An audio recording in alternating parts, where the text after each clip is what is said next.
Hello dears, good morning. It's me, Miss Lindsay, your English teacher. Nice to meet you again. Okay, now, welcome to the world of English. So, before we begin, let's ask the blessings from God the Almighty so that let His Holy Spirit enlighten us, help us, and guide us through. Dear children, today we are going to study a new chapter, Quality, written by John Galesworthy in 1912. The chapter is about the German shoemakers, Gessler brothers. It is a beautiful depiction of today's cruel reality. That was what our business world has become now. More the advertising, more the earning. No one pays attention to the poor traditional craftsmen who value art and quality of products. They have to suffer even though they don't deserve that. Children, now let's move on to the detailed explanation of the chapter. The author had known the shoemaker for many years because he used to make boots for his father. The story starts with a description of the boot shop. On top of the shop was the nameplate written as Gessler Brothers and a few shoes displayed on the window. Gessler Brothers make shoes only on order. The narrator then narrates one of his meetings with Mr. Gessler. He says it has not been possible to go to him much because the shoes he made have lasted very long and are the best of their kind. One day, the narrator goes to their shop to get a pair of Russian leather shoes.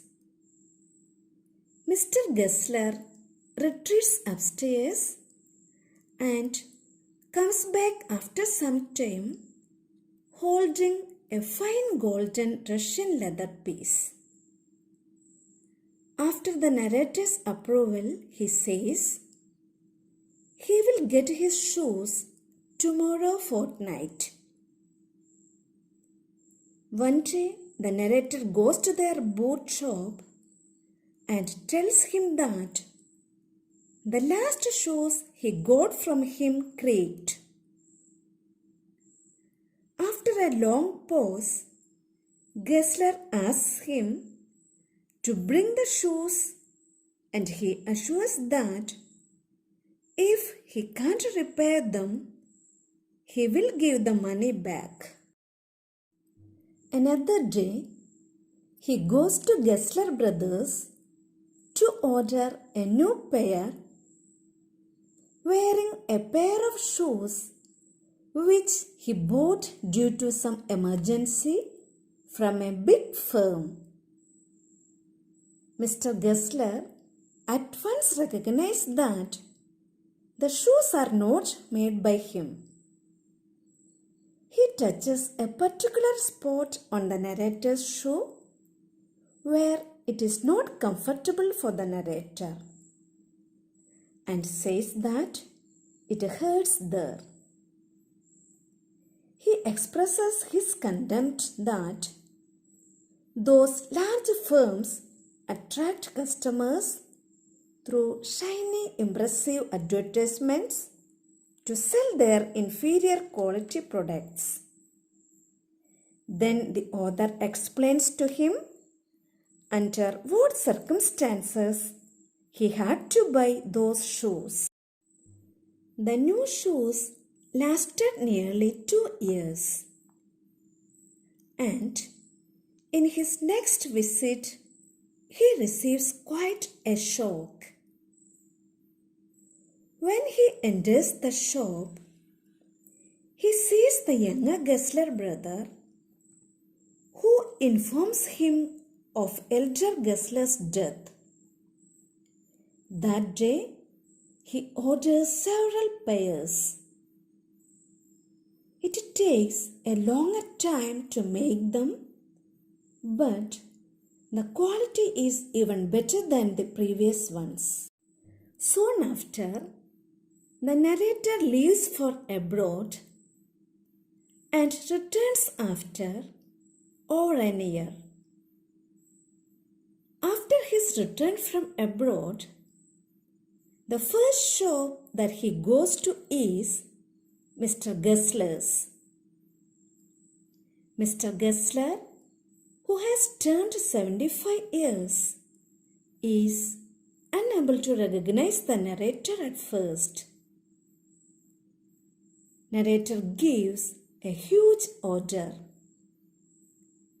The wait is longer than ever, but the quality only gets better. After a week, while passing the little street, the narrator thinks to go in and tell Mr. Gessler that the boots are perfect. But when he goes to the place where the shop was, the nameplate is no longer there. Disturbed, he goes into the shop and a young English face greets him.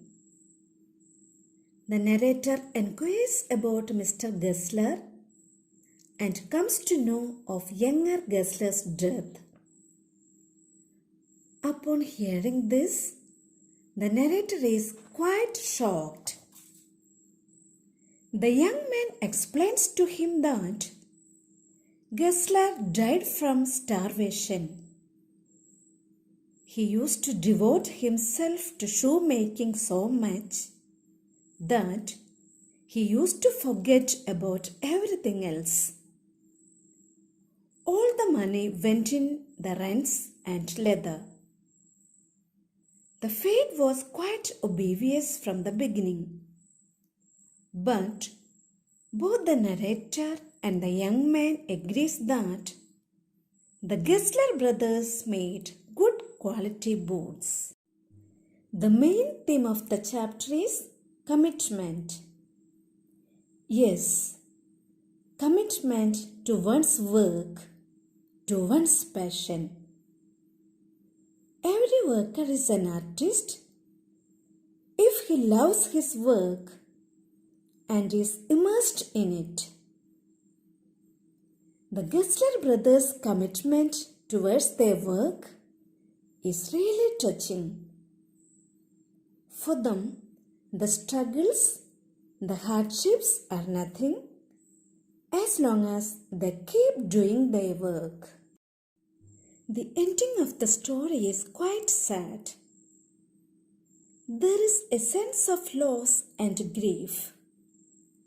And that is what the author wants the readers to feel for those true craftsmen like the Gessler brothers who value quality as the title suggests. Dear children, when we do our responsibilities, we should do it with total dedication, commitment, loyalty, and honesty, thus leading us to total satisfaction.